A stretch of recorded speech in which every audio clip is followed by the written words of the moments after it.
Hello, I'm Duane Miller. I'm here in Madrid, Spain, and I have the great pleasure of speaking with Mustafa Akyol. Now, Mustafa Akyol, you are a journalist and a researcher. You're talking to us from Washington in the District of Columbia, and you have just published a very, I think, important book, and I just want people to know about this book so that they can hopefully buy it, really, and read it. So what I see, do you have the book with you? Because I have it on my phone. So Yeah. if not, don't worry. Okay. Yes, here it is. Here's a copy. Yes. Beautiful. The reopening of Muslim minds, a return to reason, freedom, and tolerance. Mm-hmm. Yeah, so this is fascinating. Now, let me start with, first of all, I note, Mustafa, you share a name with the father of the Turks, with Mustafa Kemal Atatürk. Hey, Mustafa is was that intentional? Was that intentional on your parents' part? No, Mustafa is a very common name in Turkey, and I wasn't named after Mustafa Kemal Atatürk. Yes, and I know Mustafa is one of the titles or one of the names of the Prophet of Islam. It means the chosen one in Arabic. I researched the etymology on that one. I think that's a stronger connection there in terms of my name. Yes, thank you. MashaAllah. So tell me about Akyol. What does this name mean in Turkish? Akyol, it's a common surname, just like the name Mustafa. So you can find several Mustafa Akyols if you Google. Akyol means the white path, like white, pure, and yol means road or path in Turkish. So it's kind of somebody who's walking on the pure path or something like that. Yeah.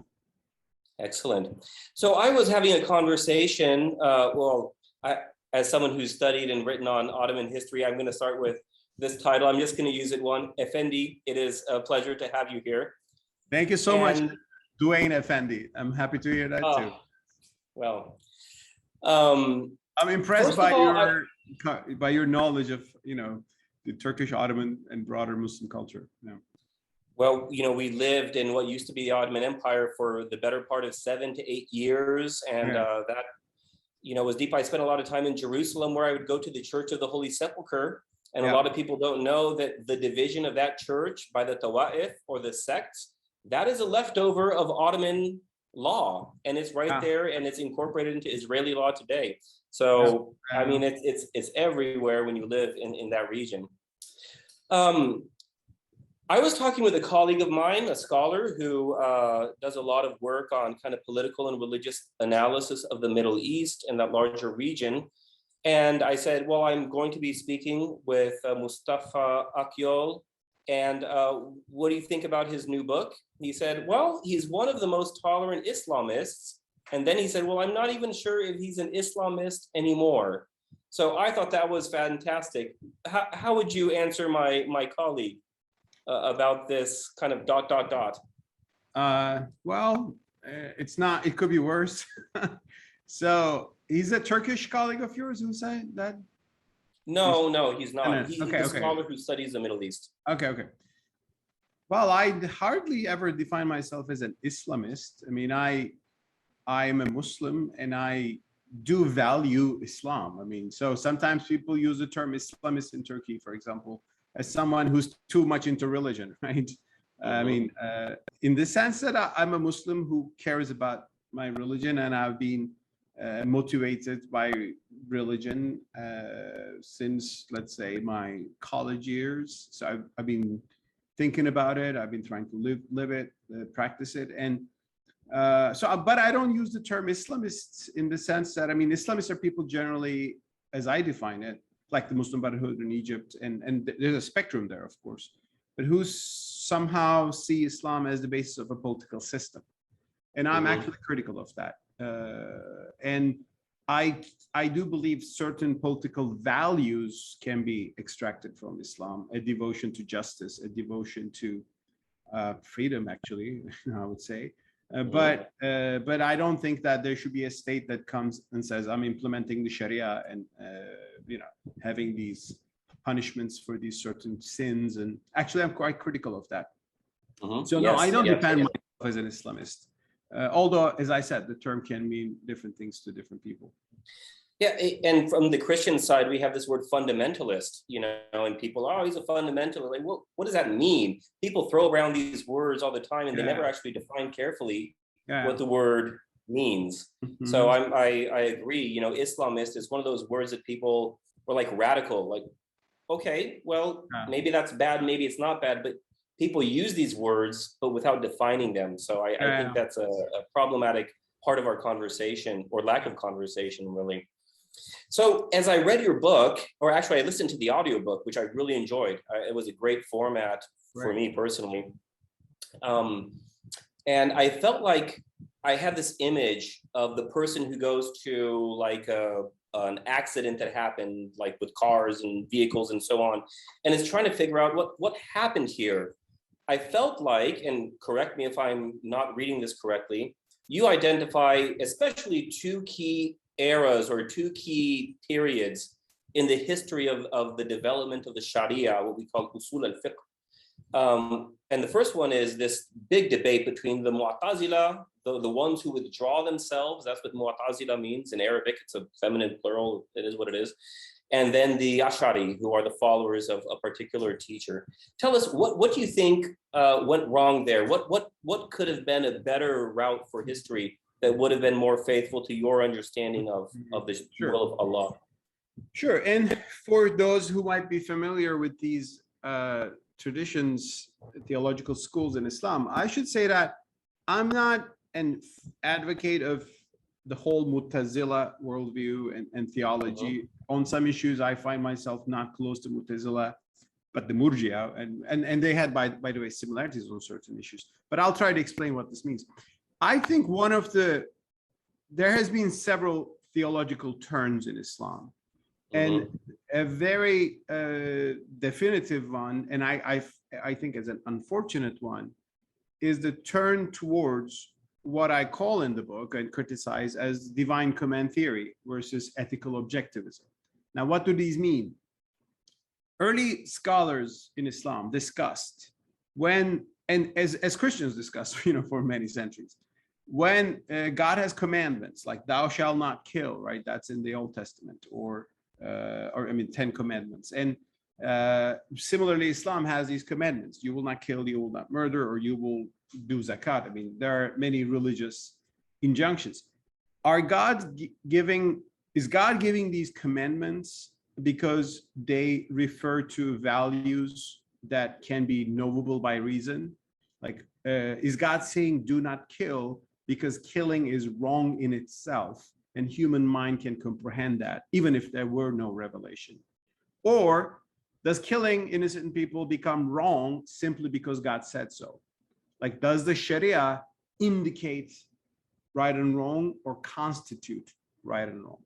So the Mu'tazila in early Islam were the theologians who proposed the idea and defended the idea that right and wrong, good and bad, or husn kubuh, as they would call it in Arabic, are things that are out there in nature, in the world, and the Sharia indicates them. Whereas the Ash'arites were the people who defended quite the contrary, that the mind cannot comprehend what is good and bad, and bad, and any ethical value. It's only religion that establishes ethical value. And the Ash'arites, so you have famous quotes. If Allah commanded us to worship idols, we would have to do so. I don't remember the name of the Imam. Yeah, one of the Ash'arite scholars said that. If God ordered us, I think that actually Ibn Hazm also made that point. He was from the Zahiri school. And by the way, he was quoted on that by the Pope, in his famous controversial Regensburg address. But the Ash'arites themselves, yes, they kept saying it. Murdering innocent people is bad, but if God said, it would be right. They said, God, what is justice? Like, justice was actually the key issue. Mu'tazila insisted that God is bound by justice. Like, whatever we understand as justice, God will do it. God will honor justice. For example, if people are worshiping God and they're good people, God will put them in heaven, and He cannot put them in hell, and the other way around. Whereas the Ash'arites said, well, God does whatever He wills. We're not going to question it. He is beyond our comprehension of good and bad. Now, once you take that turn, the Sharia becomes your only source of ethical knowledge. So you don't have something that is called natural law. Like you don't have the idea that in human conscience, in human nature, there are roots for finding right and wrong. So you cannot question a religious verdict with something else because there's no legitimacy of something else. That is human nature. So that inevitably leads to literalism and unquestioning obedience to the law, because you're supposed to get every value from the law itself. So there's nothing outside of the law to look into the law. And of course, this has led to the decline of universal thought in Islam, because if all ethical value comes from religious law, then what do the infidels know, right? I mean, they are people without any value. You cannot learn anything from them, and their ideas are groundless, worthless. And I think that's very much epitomized in the collapse of philosophy, the delegitimization of philosophy. And that's I think that the next big battle. Yeah. Sorry. So, and that's kind of the next big battle that I thought you identified was Al-Ghazali, and really his victory and extermination over the exponents of Kalam, which is sort of a mixture of philosophy and theology, very fruitful ground, which actually yielded a lot in terms of conversation with Christians and Jews, both in North Africa and especially in Europe. So that's a great example of sort of the genealogy that you're kind of tracing out. And as I read the book, it reminded me of some other books that are trying to trace an intellectual history, right? How ideas develop for better and for worse. So two of the books that I thought of were The Closing of the American Mind. Yeah, thank you so much. I'll just emphasize one thing here. The people who might be listening to us, if they know about these discussions, they can say, oh, the old argument about Ghazali, so he's promoting that. Actually, no, I'll just say one thing on that. There has been so much emphasis on Imam Ghazali, whether he was the culprit of the decline of religious sciences, which I find is too simplistic of a view. And whether, they're the big fans of Ghazali, especially in the conservative Muslim universe, how Ghazali was the best thing that has happened to us. I'm actually showing things are a bit more nuanced. Ghazali was the most influential Sunni theologian, Asharite, obviously.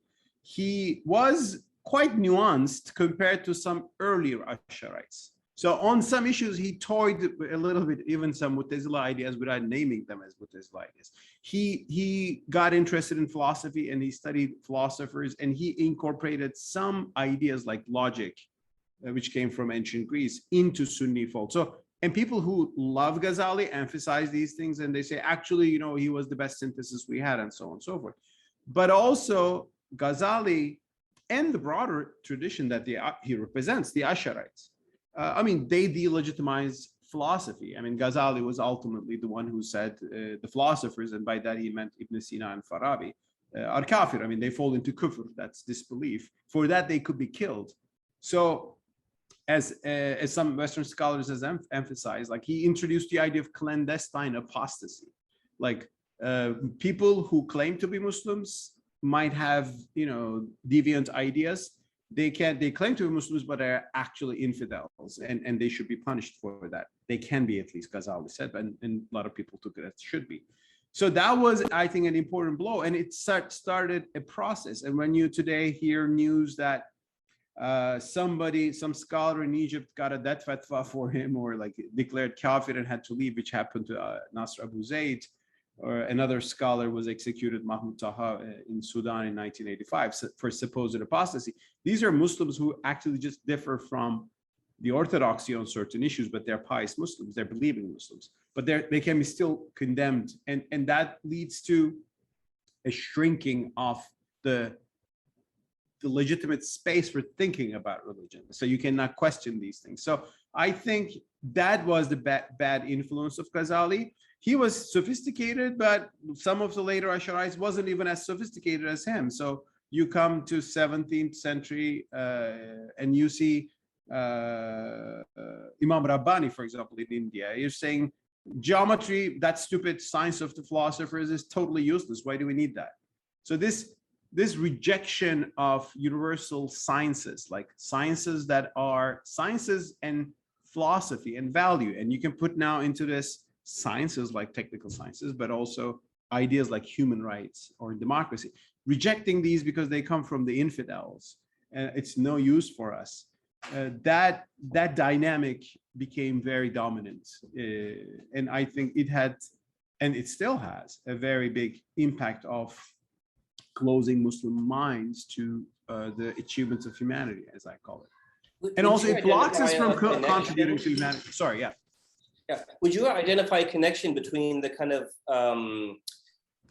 excommunication by Al-Ghazali of the philosophers to the really radical but very influential proposal of Sayyid Qutb, who you also mention in your book, that really all of these supposedly Muslim nations are really just under the Jahiliyyah still. They're still living in the time of pagan ignorance. Do you think there's a connection there, or do you see those as two different frames of mind? Well, I mean, I would certainly respect Ghazali more than Sayyid Qutb. Sayyid Qutb really, and of course, they live in very different eras. Sayyid Qutb was a great mind too. I mean, he was a smart man, and some of the things he said, I think, have value, but some of his tafsir, but especially towards the later phase of his life, he, with his famous book, Yoldaki İşaretler, as we call it Turkish. I know because I read him in Turkish in college, and I was actually inspired to some extent. Then I learned better. But signposts on the road. I mean, he introduced, well, he extended takfir, the idea of you call fellow Muslims infidels. Because they're not following the Shari'a, they are supporting systems. So Sayyid Qutb introduced a very politicized interpretation of some of the traditional concepts, which are already troubling. And again, I think in the traditional era, I mean, the dominance of Asharism had a big impact, and which brought us to the modern era. And when that worldview clashed with modernity, more pathological versions of that, evolved. And I think Sayyid Qutb is an example of that. He initiated this very politicized. In his mind, Islam was a system to be established by power. So it was a revolutionary ideology. There's some kind of Marxist influence there too, actually. One of the strongest sections of your book, I felt, was related to this question of power, which you just mentioned. And you talk about how the Quran itself deals with the issues of people insulting the Quran or the Prophet of Islam, and how the Quran didn't do this thing where, let's throw them in jail, let's silence them, but it offered a different counsel for that. I thought that was one of the most compelling parts of your book. Well, let me ask you a big scope question. If this succeeds, what does the happy ending for this look like? Would you like to see a fifth madhab or school of Shari'a established that incorporates these ideas that are more rationalistic, that are more related to natural law, that incorporate tolerance, that are more willing to dialogue rather than punish people who maybe are different, have different even theological ideas within the Umma or the Islamic community?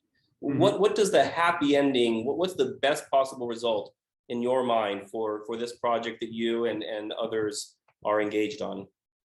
Thanks so much. Well, that's a very big question, and I don't have a great answer for that, actually. But let me just emphasize one thing that you pointed out. Indeed, when I have these discussions in the book about blasphemy laws, about apostasy issues, about this ethical objectivism versus, divine command theory, I always go back to refer to the Quran, because I think the Quran is the ultimate basis for Islam. It's the only undisputed source of Islam. There have been many layers added to the Quran, and part of the Quran has been abrogated, by the way, in favor of the other parts. And that was also very, I think, unfortunate step in the history of Islamic thought. So I try to show what the Quran is saying, because here that's the only framework that every Muslim accepts, and that's the only unquestionable framework. And when I make the argument for ethical objectivism, for example, I refer to the Quran, and the Quran says, do what is justice, without defining what justice is, which means humans have an intuitive knowledge and sense of justice. Coming back to your question, how will the world look like if my ideas gain some ground? Well, first of all, I think what I would expect from people who are convinced by my ideas is to understand that God has given us revelation, which we value as Muslims. That's why we're Muslims. But God has given us reason as well. And reason includes conscience. I mean, in classical Islamic terminology, reason included everything other than the text itself, other than religious knowledge itself. So it included human conscience, moral intuition, sciences, philosophy, and everything. So God gave us this thing which connects us with the rest of the world. So things like human rights mean something. Humanity developed this. We should try to understand why it happened. Does it intuitively speak to us? If it does, then we should try to incorporate this idea with our religious tradition. So I call for reviving the idea that there's a moral philosophy based on human reason and conscience, which is universal. So let's engage with this. Once we engage with this, if we value this, how will it exactly influence usul al-fiqh, as you said, the methodology of jurisprudence, interpreting Sharia? Well, that requires a mujtahid, big one to make that claim. But I would call for broadening the usul al-fiqh and Quran, Sunnah, Ijma, and Qiyas. Okay. So I'm old enough to remember when Turkey as a country, and I want to kind of shift to some contemporary things, when Turkey as a country was held up to be, hey, here's an example of a Muslim majority country. If you trust the statistics from the government, it's like 99% Muslim. I mean, it's like one of the most Muslim nations in the entire world. Again, if you trust the figures coming from the government, that is secular and that has human rights. I remember that discourse, I don't know, 15, 20 years ago. This is not what we hear today. Well, first of all, are you at freedom to discuss the question? If you're not, we'll move on.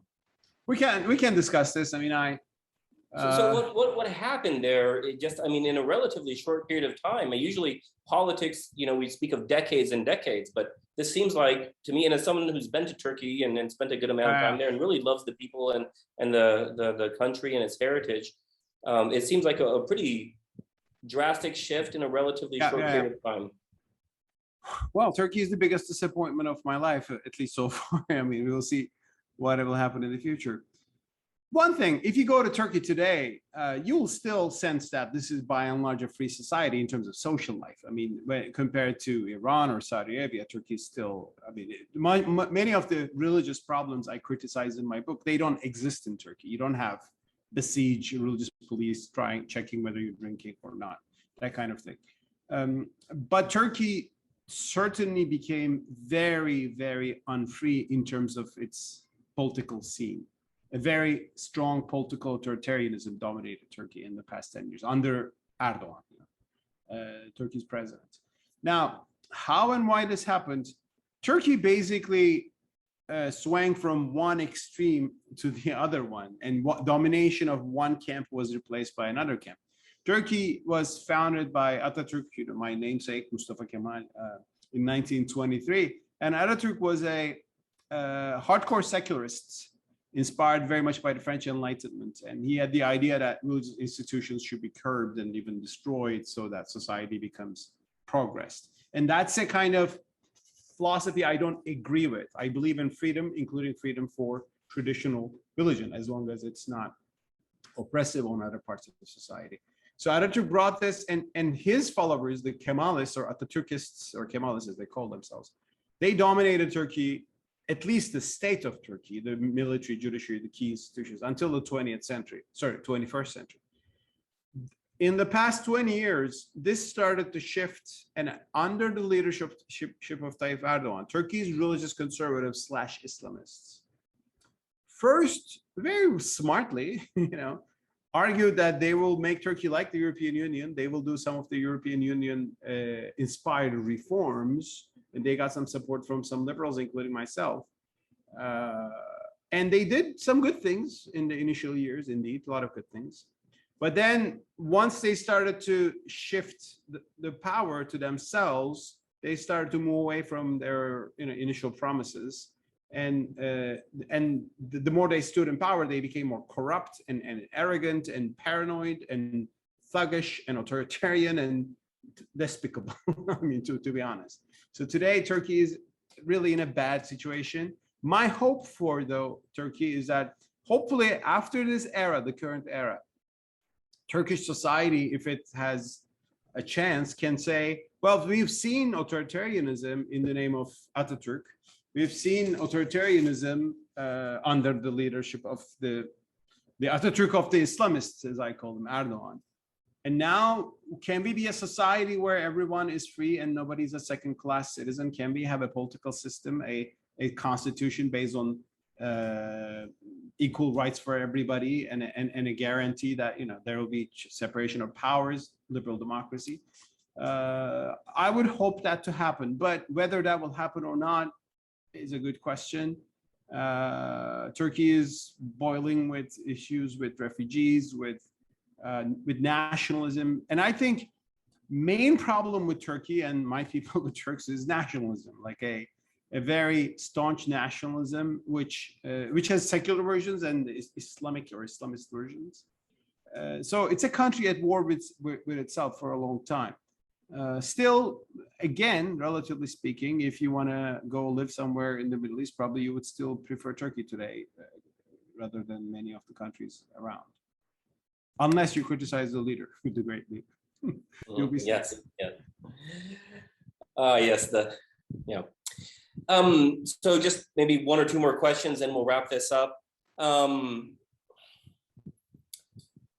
you envision a madhab that has all the gears and mechanisms of the other madhahib or the other Islamic schools of jurisprudence,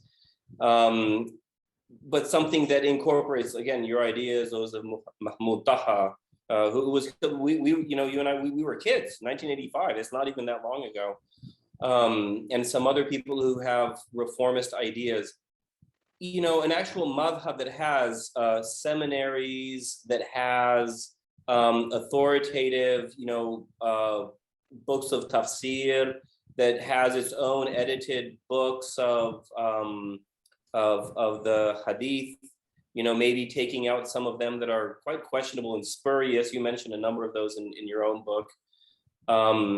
That even has a list of fatwas. I mean, do you want to maintain that sort of traditional structure, but just with reformed ideas, or are you envisioning something different? Like someday that someone could say, I'm an imam, or I am mujtahid. Is there still ijtihad or not? Maybe for another day we can talk about that. Here's what but what do you envision? Okay. I think sometime in the 21st century, the Islamic world will see something like Reform Judaism. And Judaism is, I think, always the right comparison to Islam because of the two religions are very similar.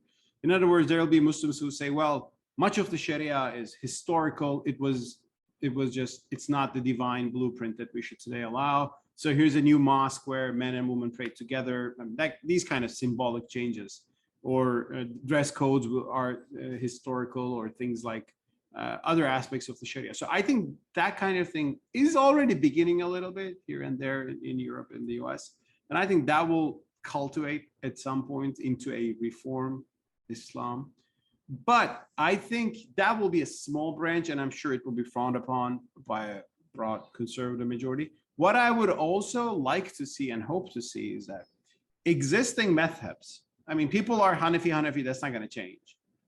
But there are views within those madhabs that were in the classical era there, but which was not being cultivated enough. That's why I'm kind of calling for remembering things. That's why I'm speaking of a return.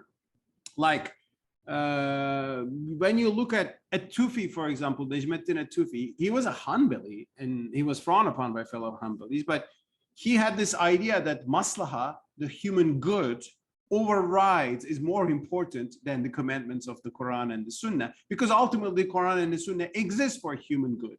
That is maslaha, that is human benefit. So it's there in tradition. Or Abu Yusuf, Hanafi's judge Abu Yusuf, had a fatwa or opinion, which says that, you know, if a nas, a religious injunction, is based on the norms of the Arabs of the time, and norms change, that can change. I didn't put that in the book, but, you know, that's something that Turkish scholars have been reminding lately. For example, why is there cutting of hands for theft, right?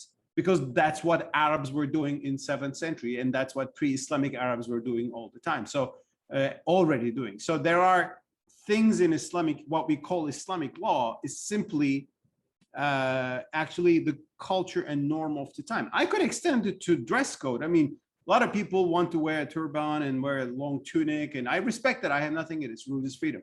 But why are they wearing this? Because this is sunnah of the Prophet Muhammad.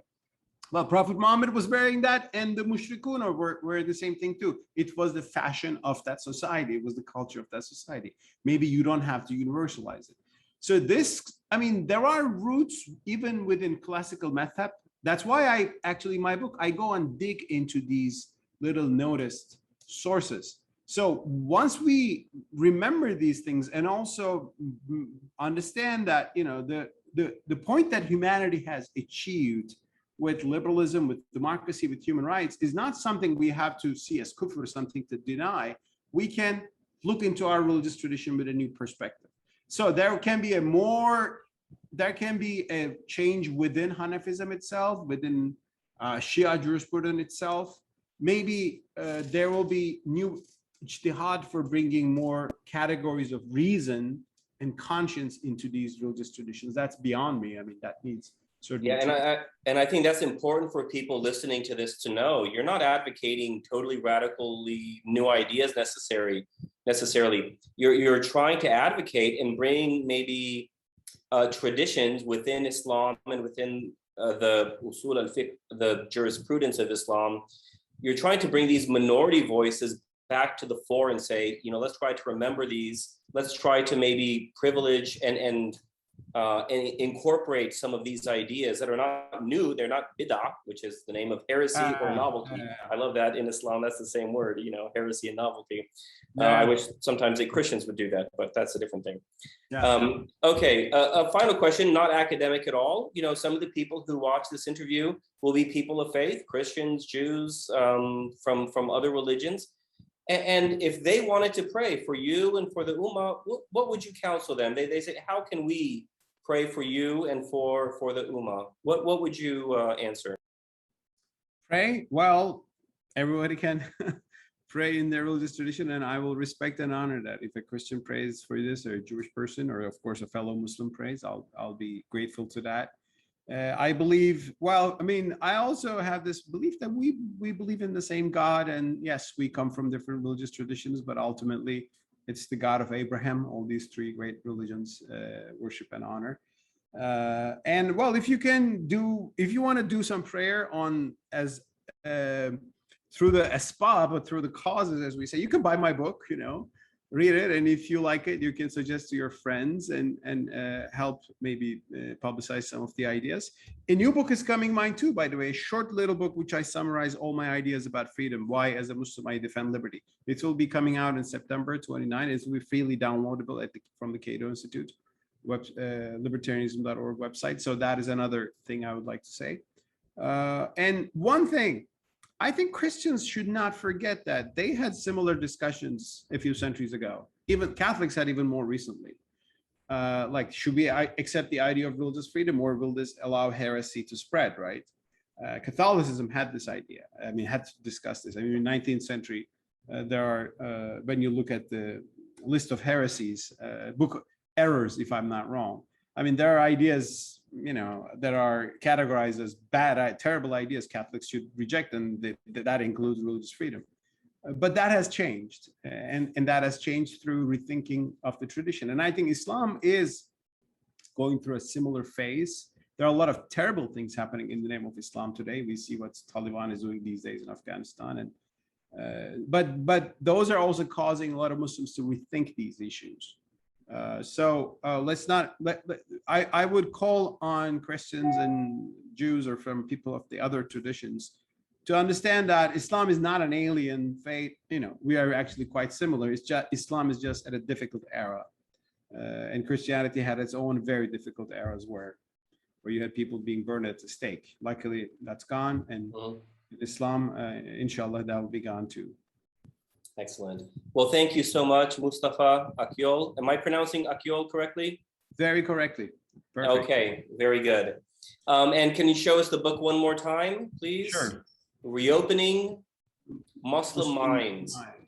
And Yes. read to me the smaller font there, the second part of the title. Oh, a return to reason, freedom, and tolerance. Reason. The reason I use the term return, a return to reason, freedom, and tolerance, I'm trying to say these values are already there, although they have been muted or not cultivated enough, as I say. So thank you, Duane Effendi, for this great conversation. Well, thank you so much. It's been a pleasure. I hope that of the I don't know, maybe a couple hundred people who follow me, or a couple thousand people, and who watch this, and who, you know, I hope that many people will go ahead and get the book and pass it on to their Muslim friends, because that really is, I think, the most strategic audience, not the only one.